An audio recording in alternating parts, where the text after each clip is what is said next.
¿Cómo van? Buen día. Hoy vamos a hablar con el señor Hernando, escritor muy reconocido, el cual pues nos va a indicar un poquito más de su conocimiento y demás. Vamos a esperar a que llegue por allí. Allí llegó. Saludos a los que están conectados. Sebastián, Leire. Hola Álvaro, Buen día, buen día. buen día, qué bien, al fin nos vemos. Exactamente, al fin nos vemos. Por allá tarde, por aquí días. ¿Cómo está, señor Nando? Bien, bien, por aquí efectivamente son las 5 de la tarde y bien, a pesar de este contexto tan raro que tenemos, ¿verdad? Que nos rodea, esta situación global Así complicada, es. pero bueno, bien, bien dentro de lo posible, ¿no?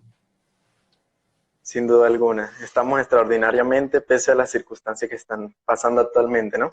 Mm. Señor Nando, muy alegre de tenerlo por acá, de que nos comparta un poquito de su conocimiento, de su carrera y principalmente pues su trabajo de escritor y autor de Ujú, estos majestuosos libros como tal. ujú.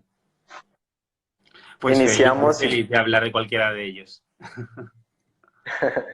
sí, sin duda alguna, también sabemos de que no es solo uno y eso es lo interesante, ¿no? ¿Cómo Ujú. inició todo esto, señor Nando, cuando se dio cuenta de que amaba la escritura desde su niñez o cómo fue esto como tal? Sí, pues la verdad es que sí que fue desde la niñez, sí que comencé a escribir muy pequeño y lo suelo contar porque es además la verdad, el otro día lo contaba en un hilo en Twitter, con 7 años escribí un poema muy cortito de 4 versos en uno de mis libros de clase y el maestro que yo tenía entonces se dio cuenta, yo era un chaval muy tímido, era un niño muy tímido, me costaba mucho relacionarme, me pasaba el día medio escondido en el patio y él vio aquel poema y decidió dictarlo. Entonces toda la clase copió el poema y al final dijo, bueno, pues esto lo ha escrito vuestro compañero Nando. Todos se volvieron a mirarme, yo fue la primera vez que sentí que pertenecía a esa clase y a partir de ahí me di cuenta de que eso de escribir me gustaba, que no se me daba mal y que encima a la gente parecía que le hacía gracia lo que yo escribía, ¿no? Y a partir de ahí, pues como niño era como un juego casi, yo inventaba cuentos, regalaba cuentos a mis amigos, regalaba poemas y ya en la adolescencia, con 15, 16 años, es cuando ya empecé a querer ser escritor profesional. A partir de esa edad es cuando ya pensé que quería dedicarme a la literatura Ok, y empecé escribiendo relatos y teatro y bueno, pues hoy en día escribo novelas y teatro, que son las cosas que publico. vale, extraordinario. ¿Cuál fue el primer libro que llegó a sus manos y dijo, wow? El primer libro que llegó a mis manos, qué buena pregunta. Pues el primer libro que llegó a mis manos sí dije wow y me sorprendió, aunque no entendí nada, creo, en ese momento, fue una edición ilustrada con unos dibujos preciosos para niños que había de la Odisea de Homero. Me la regalaron mis padres, yo debía tener Wow. 7 u 8 años, era un libro enorme con unos dibujos gigantescos, me encantó, esas sirenas, esos gigantes, ¿no? Todos los seres mitológicos, pero vamos, yo creo que no entendí nada a esa edad. Lo que pasa es que luego, curiosamente, ese libro lo he leído muchas veces y hay algo curioso. En casi todos mis libros, en casi todos, yo he publicado ya unos 30 libros entre teatro y novela. Y en casi todos se Genial. menciona algún personaje de la Odisea. O sea, siempre hay un guiño a ese mito, a esa historia, porque yo creo que me marcó mucho desde que era pequeñito, ¿no? Wow, extraordinario. Es muy interesante cuando dice que no lo entendía, pero después con el pasar del tiempo ya lo fue a entender y eso es muy interesante. ¿Por qué siempre acota algo de ese libro a sus escritos? Pues porque yo creo que es un libro que cuenta en el fondo la gran metáfora de la vida. La vida es un viaje, ¿no? Y la Odisea es un libro de viajes, es Odiseo tratando de volver a Ítaca, ¿no? Y a lo largo de mi vida, además es que ha habido muchas casualidades. Por ejemplo, yo estudié en un instituto, aquí en España en el instituto estás entre los 14, los 12 y los 18 años. Y cuando llegué no tenía nombre, era un instituto muy nuevo, lo habían construido pues porque había un baby boom en España y necesitaban nuevos lugares y no tenía nombre. Y de repente una profesora de griego nos convenció de que lo llamáramos Ítaca, como la patria de Ulises en la Odisea. O sea que yo estudié en un instituto llamado Ítaca, con lo cual al final todo el mundo de Ítaca, Odiseo, las sirenas, Polifemo, todo eso forma parte de mi vida, ¿no? De mis recuerdos. Y luego hay un poema maravilloso que seguro que aquí hay gente que conoce y si no les animo a que lo busquen, un poema de Cavafis, que es Ítaca, donde Ok, él cuenta que la vida es eso, es buscar las Ítacas, ¿no? Es aprovechar cada día y aprovechar el viaje, ¿no?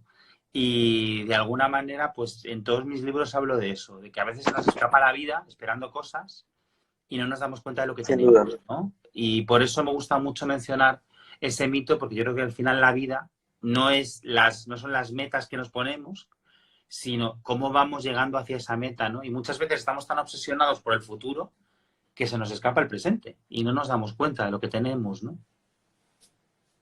Sí, sí. A veces nos desviamos de lo que es realmente importante. Sin ¿Cómo duda. fue, sí, cómo fue el primer libro escrito, señor Nando, cuando usted dijo estoy a punto de publicarlo? Ese sentimiento de por fin haberlo terminado, lo que experimentó, un pequeño resumen de ese suceso.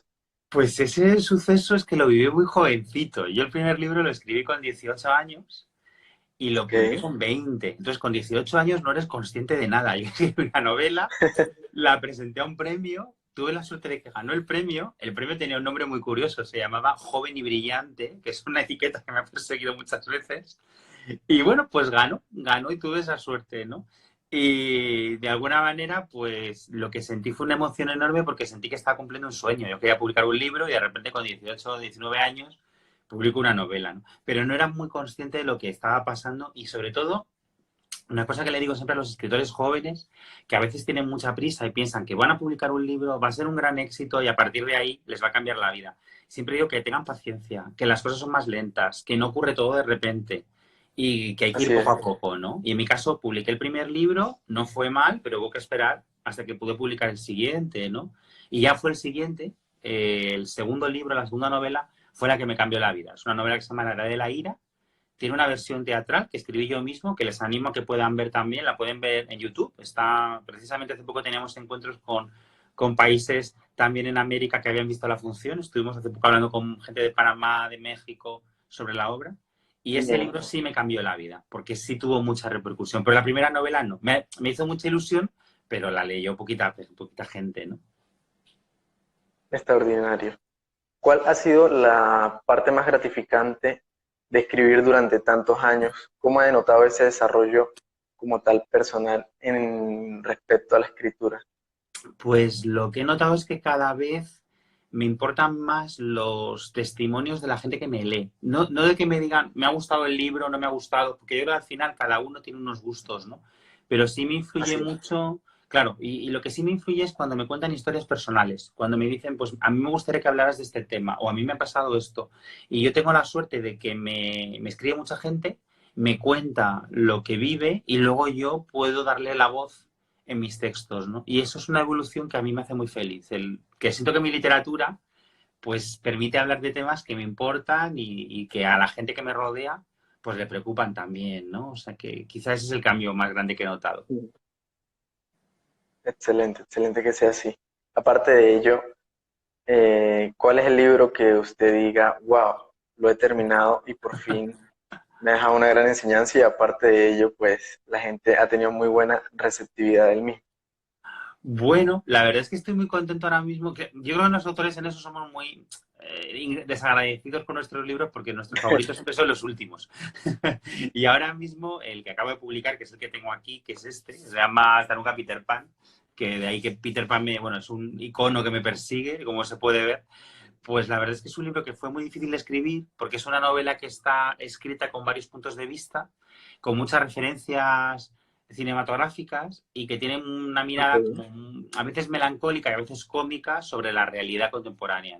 Me costó mucho escribirlo, salió justo antes del confinamiento, justo antes de la pandemia y mucha gente lo ha leído estando encerrada. Entonces ha sido muy bonito porque muchas personas me han mandado mensajes estupendos sobre cómo el libro les ha acompañado, les ha hecho reír, les ha sacado una sonrisa. Y bueno, pues sinceramente eso me ha gustado mucho, ¿no? O sea que estoy contento con él, con Hasta nunca Peter Pan estoy muy contento. Excelente. Un resumen breve de lo que es el libro para esas personas que van a ver este video en las diversas redes. Pues esta novela es la historia de un chico, que se ve aquí en la portada, aquí lo vemos sentado de espaldas, mirando la vida pasar un poco, ¿no? Que tiene 42 años, él siempre ha querido ser director de cine, nunca ha llegado a Ok. triunfar, culpa a todo el mundo que le rodea de no haber triunfado, está convencido que el problema no está en él, está en los demás. Y de repente, una misma semana se le cambia la vida porque le pasan tres cosas a la vez. Por un lado, su hermana le pide que se haga cargo de su sobrino, un chico de 16 años al que apenas conoce. Su novia lo deja con él, le dice que no soporta que siga anclado en el pasado y le surge un trabajo con una directora joven muy importante. Y a partir de ahí, David entra en una especie de crisis personal porque no sabe cómo va a superar la ruptura de pareja, la situación con su sobrino y su nuevo proyecto cinematográfico. Y al final, pues todo eso lo que provoca en él es una reflexión sobre, ¿estoy aprovechando mi vida? ¿Soy la persona que quería ser? Y habla mucho esta novela de la comparación entre lo que soñamos y lo que Ok, realmente somos, ¿no? Y cómo eso a veces pues, nos frustra mucho. excelente. ¿Cuánto duró la elaboración como tal y el desarrollo de este libro?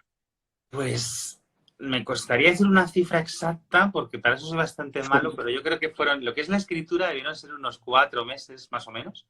Lo que pasa es que yo luego dedico mucho tiempo, Álvaro, a corregir. Me gusta mucho leer y releer lo que he escrito. Sí, normalmente mínimo estoy 2 meses corrigiendo, mínimo. Porque soy muy cuidadoso y luego en este caso la estructura es complicada porque en esta novela el protagonista, David, le pide a un narrador que escriba su historia. Entonces hay un Ok, personaje que a veces no se pone de acuerdo con el narrador e incluso discuten, ¿no? Y también él, como quiere ser director de cine, a veces incluye escenas de guiones, de películas, para contar su vida. O sea que es una novela que juega con muchas referencias, también juega mucho con el mundo del cine. Pues por ejemplo, estas páginas, si se ve, no sé si se aprecia aquí en el vídeo, están sí, contadas sí, como sí, si fueran un aprecio. guión, ¿no? Entonces, es una novela Ajá, que técnicamente fue complicada. Tuve que trabajar mucho en ella, pero creo que el proceso, que pudo ser en total unos 7 u 8 meses, ha merecido mucho la pena. O sea, confieso que hasta nunca Peter Pan es posiblemente ahora mismo uno de mis libros favoritos, ¿no?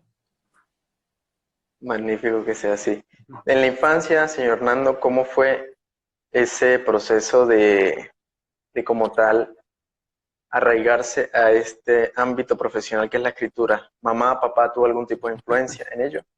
Qué buena pregunta. Pues sí, y una influencia positiva. Yo en mis libros hablo mucho de la relación con los padres, con el papá, con la mamá, porque me pregunto muchas veces cómo habría sido mi vida si yo no hubiera tenido su apoyo. Yo cuando dije que quería ser escritor, me apoyaron enseguida, me ayudaron mucho. Mi madre es una gran lectora, a mi mamá le encanta leer. Me regalaba muchísimos libros, me recomendaba libros. Hoy en Ya. día es mi mayor crítica. O sea, es la primera persona que lee mis libros y si me dice que no le gustan, no los publico. Además es muy crítica, con lo cual La mejor crítica. sé que siempre dice la verdad, ¿no? Y yo me planteo muchas veces cómo sería mi vida si no, ¿no? Bueno, he sido también profesor, he trabajado con adolescentes muchos años, ahora ya no. Y a veces lo que también me pregunto es cómo es la vida de los adolescentes que no tienen el apoyo familiar, ¿no? Y lo complicado que es. Y eso es un tema que trato mucho en mi literatura porque me preocupa muchísimo, ¿no? Hay que apoyar a las hijas, a los hijos en sus inquietudes, en sus pasiones. Y yo no sé si hoy sería escritor si no hubiera tenido la suerte del apoyo de mis padres, ¿no? Que siempre me dijeron que adelante. Su única condición era que estudiase. Vale, haz lo que quieras, pero estudia, Pero prepárate, estudié. estudia. Y luego un consejo bueno es que me dieron, que yo sí que les he hecho mucho caso en eso, que nunca me creyera ni lo muy bueno ni lo muy malo. Ni cuando alguien te dice que eres el mejor, ni cuando alguien te dice que eres el peor. Porque no es verdad ninguna de las dos cosas, ¿no? Y creo que hay que tener los pies en el suelo siempre y ser muy realista y no creerse ni los elogios ni las críticas destructivas, ¿no? Sino trabajar, trabajar y intentar hacerlo lo mejor posible. Ir desarrollándonos poco a poco. Un Exacto. consejo para esas madres o padres que quieren que su hijo pues se incluya más en este mundo de la lectura y de la escritura, ¿cuál sería? Pues el primero, que se interesen por lo que les gusta de verdad. O sea, que a veces los padres o las madres regalan el primer libro que encuentran y eso no suele funcionar. O sea, lo primero es qué te gusta, qué estás leyendo, qué te interesa, ¿no? O qué serie estás viendo y a partir de ahí pueden tener ideas para buscar libros. Que nos sigan a los escritores, que nos pregunten cosas. Yo respondo muy a menudo, me escriben, pues eso, padres y madres, ¿me puedes recomendar un libro para mi hijo o mi hija de tal edad? Y luego hay muchas páginas web que también recomiendan libros, o sea, que se informen un poquito porque hay mucha literatura infantil y juvenil que huyan de los libros con moraleja, que busquen libros que enganchen, que cuenten buenas historias, que sean valientes Y, y luego también una cosa que yo recomiendo mucho, y yo sé qué pasa con mis novelas, es algo que me encanta, que compartan los libros con sus hijos y con sus hijas. Leer juntos es una manera de tener un tema de conversación, de hablar de algo. ¿Qué te está pareciendo? Pues yo lo veo así, yo no lo veo así, yo estoy de acuerdo, yo no estoy de acuerdo. Y el debate no solamente sirve para fomentar la lectura, sino que también te une a tu familia, ¿no? Yo ahora, por Así es. ejemplo, claro, la última novela juvenil, también la tengo aquí, esta que ha sido premio Gran Angular, además, la versión de Eric, que es una novela muy especial, muy compleja. Es una novela que están compartiendo muchas familias y ya me han llegado muchos tweets, muchos mensajes y es algo que me hace muy feliz porque yo quería hablar aquí de lo difícil que es la Bien. identidad, ¿no? En la adolescencia y creo que es algo que debe ser parte del diálogo dentro de la familia, ¿no? Entonces yo les recomendaría eso, que se informen de sus gustos y que compartan las lecturas, las series, las películas, que se sienten de verdad con sus hijos y con sus hijas. Es que si no, al final no nos conocen, ¿no? Ese es el problema que hay en la actualidad. Los padres, pues, no se preocupan por conocer verdaderamente a su hijo, lo que les gusta y demás. Y es Sí, una gran falencia en la actualidad. claro, sobre todo porque es verdad que estamos en una sociedad donde los padres tampoco tienen mucho tiempo, ¿no? Que si estamos todos con muchísimos trabajos, horarios muy complicados, ahora con el teletrabajo, pues parece que no hay tiempo personal, ¿no? Están en casa, pero sin embargo están encerrados delante del ordenador. O sea, es difícil, ¿no? Y yo eso es otro tema que hablan hasta en un capítulo. Ser padre, ser madre no es fácil. Pero creo que quien toma ese camino tiene que esforzarse por buscar tiempo y tiene que escuchar. Y si no escuchamos a la adolescencia, de verdad que los dejamos muy solos. Y luego es muy difícil que les interesen otras cosas, ¿no? Y yo siempre cuando alguien me dice no me gusta leer, siempre digo lo mismo. No te gustará leer algunas cosas, te gustará leer otras. Es Exacto. como, claro, me dices no me gusta el deporte. No, no, no, no te gustarán unos deportes, te gustarán otros, ¿no? Pues los libros es Así igual. es. Es buscar cuál es tu libro que te gusta. Y luego otra cosa que también le diría a los padres, que no obliguen a sus hijos a terminar un libro que no les gusta. El derecho a no terminar un libro es importantísimo. El derecho a no leer. Cuanto más obligamos a leer, menos ganas. Es como si a mí me encanta el Sin chocolate, duda. pero si alguien me obliga a comer chocolate, a lo mejor no quiero, ¿no? Pues con la literatura igual. Creo que hay que dejar que elijan libremente. Sin duda alguna. Es más como que sea de intuición y de amor por hacerlo y no porque tienen un agente externo que les está obligando a ello. ¿Qué se Exacto. siente, señor Nando, leer el libro después de terminado interiormente? Y leer, pero una vez terminado, Leer el libro de una vez terminado. Ajá. pues lo que sientes es mucha inseguridad de repente, porque te planteas todas las cosas que podías haber hecho mejor. O sea, yo confieso que cada libro que escribo siento más inseguridad que con los libros anteriores. Debería ser al revés. Yo llevo 13 novelas y unas 20 obras de Sí. teatro. Y cada libro me provoca más miedos y más dudas porque pienso, ¿por qué esto lo hice así? ¿Por qué esto no lo he hecho mejor? Y luego otra cosa que siento y me gusta y a la vez me da miedo es responsabilidad, porque soy consciente de que me lee mucha gente y siempre pienso, Ujú. estoy contando cosas que importan de verdad, merece la pena lo que estoy contando, es importante. Entonces, eso sí me lo planteo mucho, la responsabilidad que siento por ser escritor y por tener lectores, ¿no? Yo tengo la suerte de que llego con un libro en editorial y me lo publican. Es decir, que de alguna manera tengo un altavoz desde la cultura. Así es. Y claro, yo me planteo muchas veces, estoy hablando de temas que necesité contar y esa responsabilidad la tengo muy marcada y para mí es fundamental, ¿no? El cuidar qué temas trato y por eso suelo hablar de muchos temas muy sociales, reivindicar situaciones que me preocupan y, bueno, pues de alguna manera que mi literatura sirva también para remover conciencias, ¿no? Sí, un tema muy importante cuando dice eso respecto a que sea una literatura que en realidad otorgue conocimiento. ¿Cómo es ese espacio de pensar cómo focalizar el libro, qué enseñanza dejar?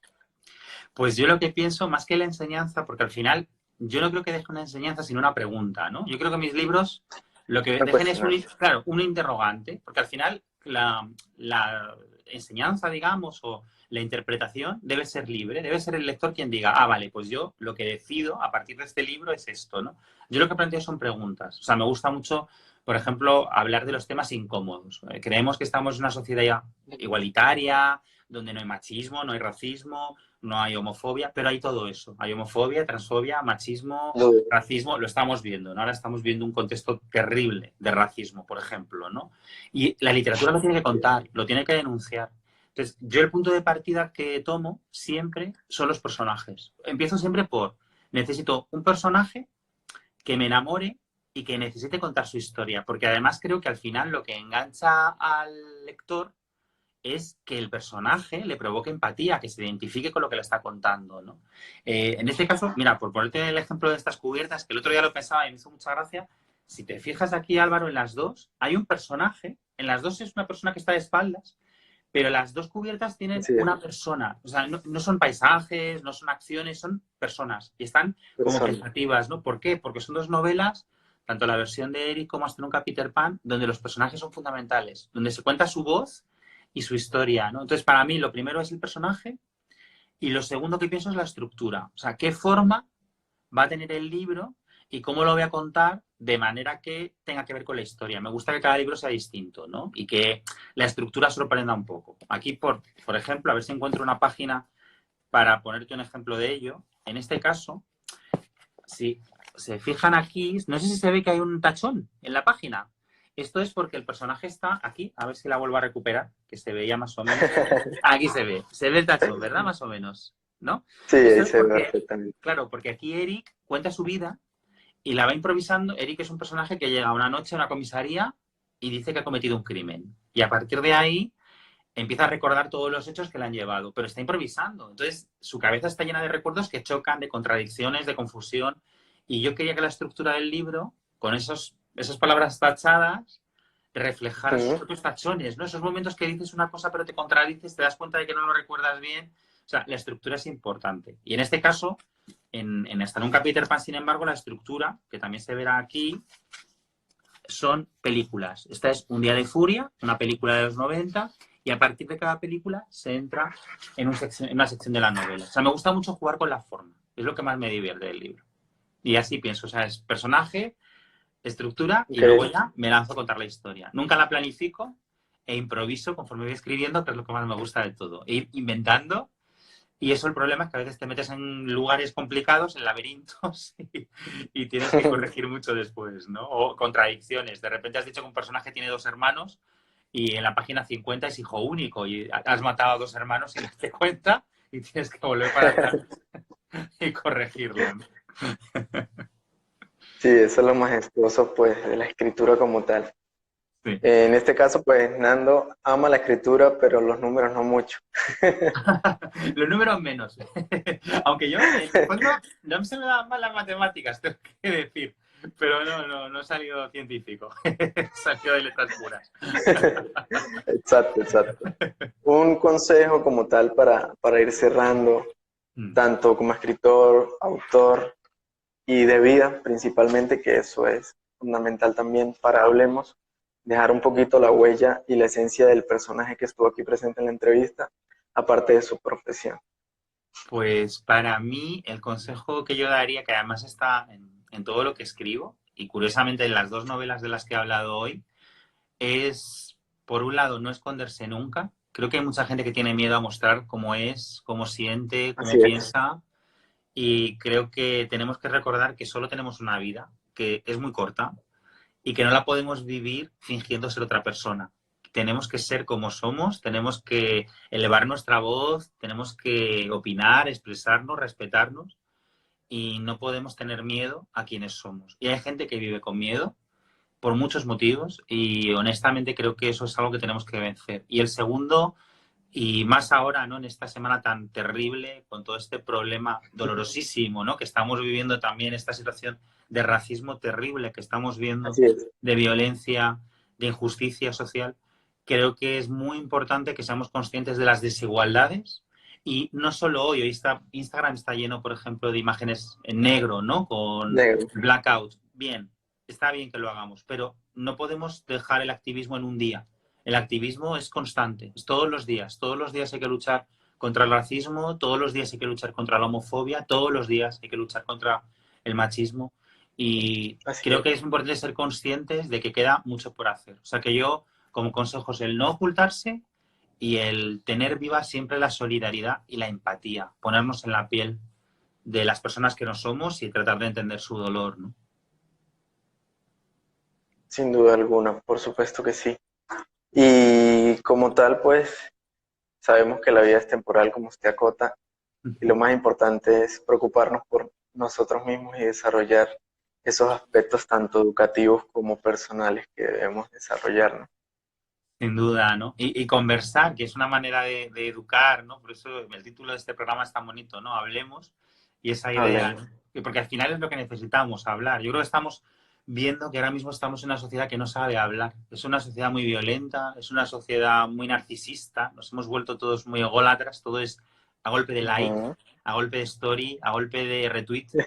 Pero faltan más espacios de conversación, ¿no? Quizá algo bueno que ha surgido en este confinamiento es que estamos hablando más, incluso gracias a las redes, a medios como este, y Sí, espero que eso se quede, ¿no? Necesitamos hablar más, entendernos más y salir un poco de nuestro entorno cercano y hablar con otras realidades, con otros países, otros contextos. O sea, tenemos que entender más que somos una comunidad global, no nuestra pequeña islita donde estamos a veces encerrados, ¿no? así es, no somos una parte minimalista y más en un mundo donde hay tanta cultura, tantos puntos de vista y a veces hay personas que solo se enfocan en la parte del mundo donde están y no explotan ese gran universo que nos brinda la vida.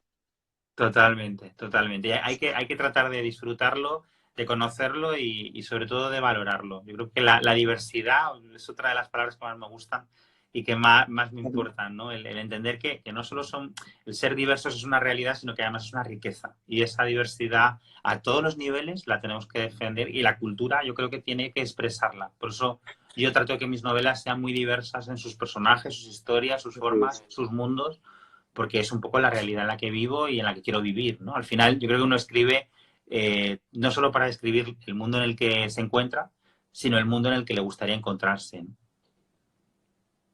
Buen punto, así es, sin duda alguna, y pues hay que explotar eso que amamos hacer y en su caso, pues, gracias por estar acá, Nando, Un placer. excelente escritor y aparte de excelente escritor, excelente persona. Esto es algo que nos ha dejado, hablemos, en las diversas entrevistas que hacemos, que sabemos que hay un profesional ahí, pero queremos ver la contraparte y platicar más allá. Y eso es lo que hicimos hoy. Fuerte abrazo, muchas gracias nuevamente Igualmente, por estar acá presente. igualmente, es un placer hablar con personas como tú, de verdad. Ojalá encontrarnos pronto. Hasta pronto. Sin duda alguna, y no va a ser la última entrevista. Chao, Me chao. encantará. Chao. Fuerte abrazo. Fuerte abrazo.